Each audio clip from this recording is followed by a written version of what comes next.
Good news, ini lagi sale guys di www.jkt.kreatif.co. jkt.kreatif.co. Cuma 100.000 atau 200.000 gitu ini. Lu bikin dong yang buat gue. Lu kayak udah pernah gue kasih deh. Dibalik. Ani lo maunya. Special made ya. Di sini gambarnya jangan merah putih ya. Kalau yang Ani ya.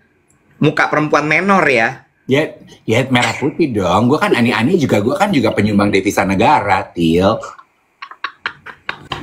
Bener. Soal cerita Ani. Kemarin rekan kerja gue memforward video Ani kita. Yang respect Ani. Oke. Ya, dia bilang gini, aku setuju. Ini modelnya nih rekan kerja gue tuh madam gitu, Bo. Karena biar bagaimanapun, mereka itu mengajarkan perempuan untuk lebih tangguh. Ya, karena hidup itu memang soal kompetisi. Makanya kita tuh harus mawas diri, merawat diri, supaya mereka tidak masuk dalam kehidupan kita. So, we have to thank Ani sebagai perempuan. Dan Ani itu juga kena imbas ekonomi loh sekarang. Anjing loh, peduli setan. Beneran. Ini informasi valid dari seorang tante yang biasa jualan Hermes di PIK.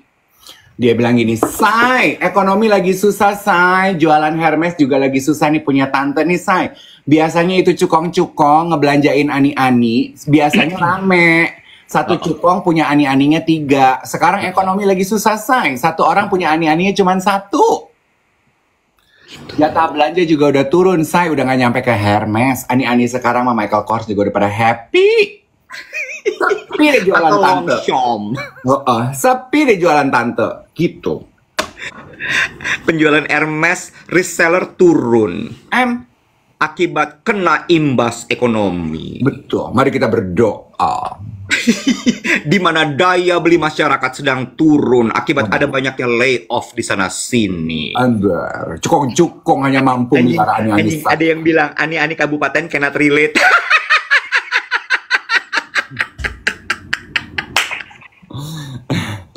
Karena Ani kabupaten mungkin belanjanya masih Tanggulangin, yes.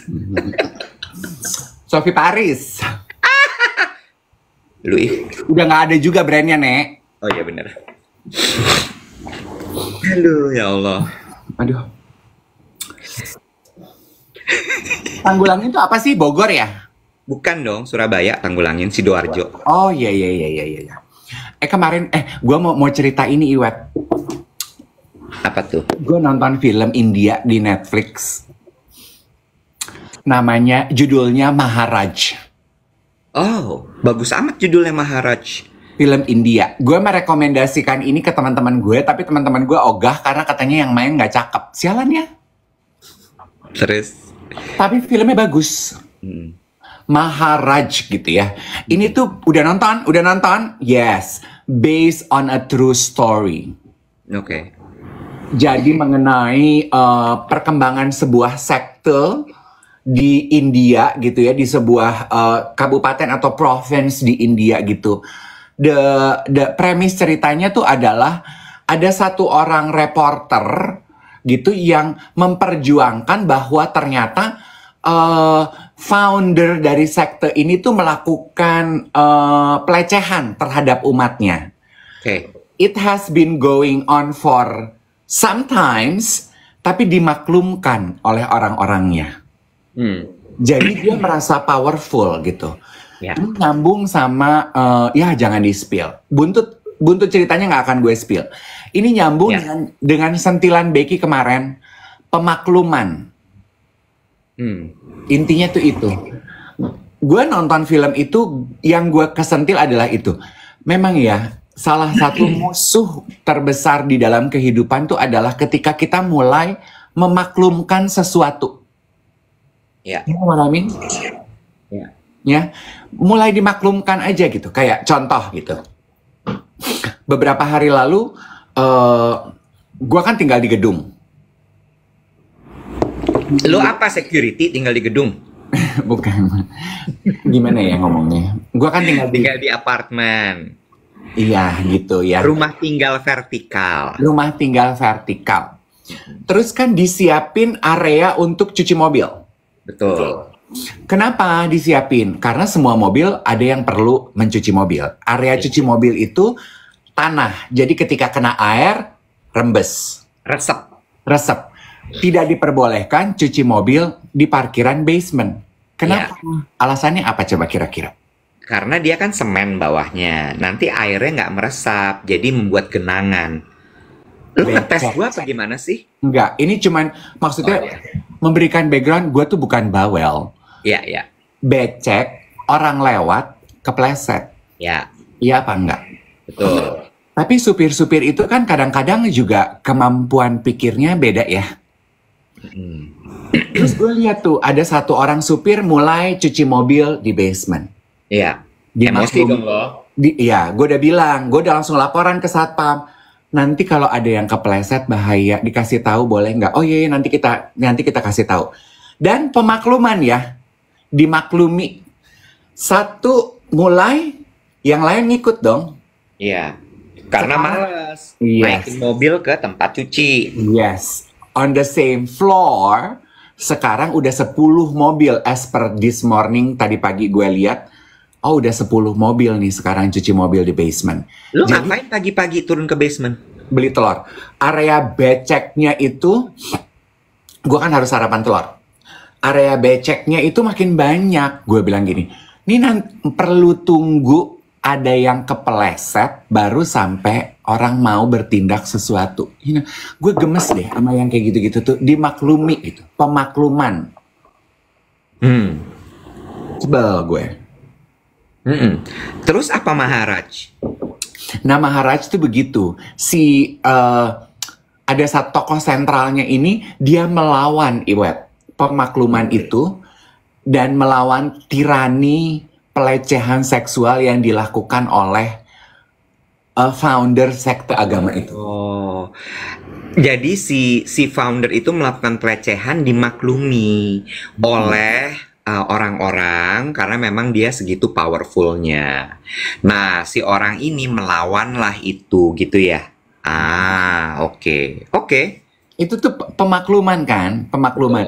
Itu sama kayak gue di ruang tunggu. Gue pernah ceritakan, gue di kamar kelas 2 di rumah sakit Fatmawati berempat. Ini teman-teman bisa relate. Kan itu di kamar pasien sakit berempat ya. Iya. Beda-beda orang dong. Ada satu lagi Zoom meeting, nggak pakai ini. Yang satu lagi mendengarkan pengajian, nggak pakai ini. Ya. Ya. Yang satu lagi teleponan sama saudaranya, nggak pakai ini. Ya. Berisik sekali ya. Ya. Terus yang mendengar pengajian merasa, gue nggak bisa denger nih pengajian gue. Dia gedein volumenya. Ya. Yang Zoom ngerasa bahwa, aduh ini yang ngaji kenceng banget nih, digedein lagi volumenya. Dia buka jendela. Jadi dia ke gitu, suara AC masuk, ya makin bising. Itu kan dimaklumi ya, nggak ada yang menegur. Gue nggak mau memaklumi itu. Itu jam 6 pagi loh. Adik gue masih coba tidur. Mau operasi nih jam 7. Gue bilang gue gini, ibu, bapak, maaf, volumenya boleh agak dikecilin nggak atau pakai headset? Oh sorry. Gitu aja bawel. Bukan bawel, menjaga. Iya gak sih? Kenyamanan publik gitu. Itu kan dimaklumi. Semalam gue juga nonton film di Netflix. Itu ya, bedanya culture gitu ya. Ini orang terima telepon di bar. Barnya udah sepi. Pelanggannya cuma 2 orang. Terima telepon dari temennya, dia gak pakai headset. Wah bro. Terus orang yang di ujung sebelah sana tuh lagi party. Jadi berisik banget.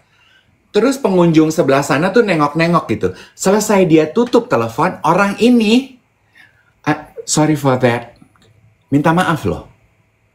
Kalau di kita, lu di ruang tunggu pesawat gitu, lu nonton gitu, Mahabharata, Sahur Sepuh gitu. Kalau yang sebelah terganggu, lo akan yang gini, kenapa lo? Ya, pemakluman. Jadi emang jangan pernah bosan berhenti memaklumi. Ini pernah kita bahas juga kalau nggak salah di podcast YOLO juga ya. Mudah-mudahan 3.400 orang yang menonton kita pagi hari ini, gue setuju sama lo untuk jangan pernah bosan untuk menghentikan pemakluman. Termasuk juga pemakluman soal ruang publik. Ruang publik tuh macam-macam ya. Tadi pertama tuh, kalau mau menikmati video, boleh kok. Mau menikmati sosial media, boleh kok. Mau menikmati hiburan dari handphone lo, boleh banget. Itu hak lo, itu hak lo. Tapi ketika lo menggunakan di ruang publik, pakai earphone. Kenapa? Karena belum tentu orang yang di sekeliling lo mau menikmati juga apa yang lo tonton. Karena belum tentu orang yang di sekeliling lo bisa terima dengan suara handphone lo yang kenceng banget. Iya. Saling mengingatkan yuk kalau ada yang begitu di dalam lift, di ruang tunggu, di MRT, di pesawat. Bilang, saya nggak mau nonton itu, boleh tolong pakai headphone nggak? Yes. Kalau dia marah, lu tegur, bilang bahwa, yang mengganggu lu tuh bukan gue, gitu. Kita saling mengingatkan, termasuk juga orang tua kita. Kita kan dulu waktu itu bikin konten itu viral banget ya. Iya. Terus kemudian ada yang komen gini, kenapa sih kayak gini aja rewel banget? Orang tua tuh nggak tahan pakai headphone. Ya kalau gitu ditahan nontonnya nanti aja.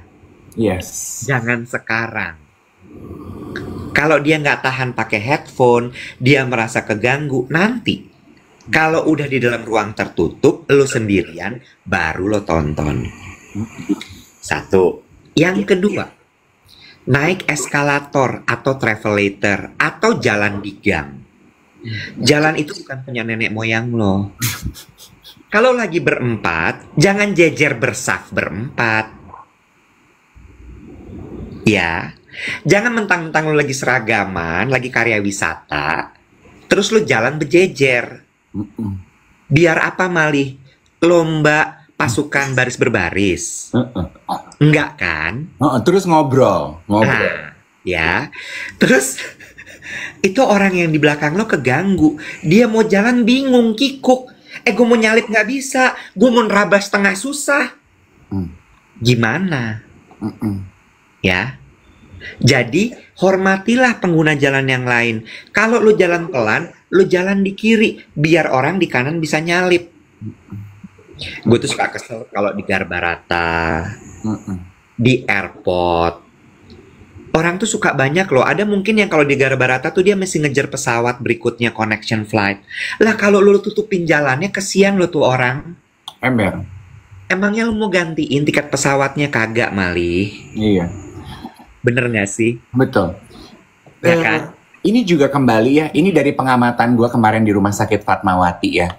Kebetulan 2 kasus yang terjadi itu, it's a generational thing gitu. Pada saat gue belajar di Rumah Sakit Fatmawati itu kan ada Alfamart ya. Ada 2 pengalaman gitu ya. Ibu-ibu yang nggak mau ngantri, padahal yang lain udah ngantri untuk kita udah ngantri ke belakang gitu. Terus dia berasa mentalnya tuh menurut gue menyebutnya sebagai mental belanja di warung, ngerti nggak lo? Ngambil barang, udah langsung ke kasir aja gitu. Ya. Terus anaknya loh yang mengingatkan, Bu, ngantri di belakang, jangan bikin malu. Si ibunya gini, lah orang ibu udah naruh barang di sini. Iya tapi ngantrinya di belakang, itu orang pada ngantri, jangan bikin malu Bu. Gue, anaknya kan ngeliat ke gue, maaf ya, gue gini, nggak apa-apa. Di belakang aja Bu, gue gitu. Ya. Jadi maksudnya gue hebat tuh anak. Dia ngingetin ibunya. Benar. Gue pernah kejadian satu kali ya di Hotel Mulia. Gue mau masuk ke lift, tapi gue nggak nunggu orang keluar. Gue ditabrak sama bule tingginya sepintu. Terus dia sama sekali nggak minta maaf sama gue. Terus gue sadar gue yang salah. Lu salah. Gue yang salah, harusnya gue nunggu mereka keluar dulu baru gue masuk. Dan gue gak kesel dengan gue ditabrak itu. Menurut gue, ya dia juga kayak gak tahu aturan banget sih nih orang.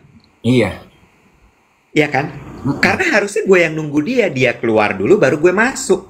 Yes. Dia tabrak aja gue kayak gak ada gue. Minggir loh. Lu terjerembab gitu. Langsung gue gitu. Rambut gue menutupi muka. Iya, itu Lalu. tuh Rambut goib. pemakluman gitu loh, pemakluman ya. Berhenti deh memaklumi. Gue kayak di gym gitu ya. Lo abis pakai barbel, lo abis pakai alat, beresin malih. Nenek moyang lo yang mau ngeberesin. Tuh. Itu. Gue Ya. sih ya, gue tuh gue paling galak soal kayak gitu-gitu Iwet. Karena menurut gue, I don't want kita hidup itu harus punya etika dan akhlak dan adab, whatever you call it gitu. Ya. Kayak ada satu tuh dia trainer di gym gue, dia selalu bawa speaker gitu dan selalu pasang musik keras-keras. Musiknya keras, dia semakin keras juga memberikan instruksi. TV nyala, gue tuh mau denger podcast aja sampai nggak bisa. Gue sih laporan sama petugas gym, boleh dikasih tahu nggak?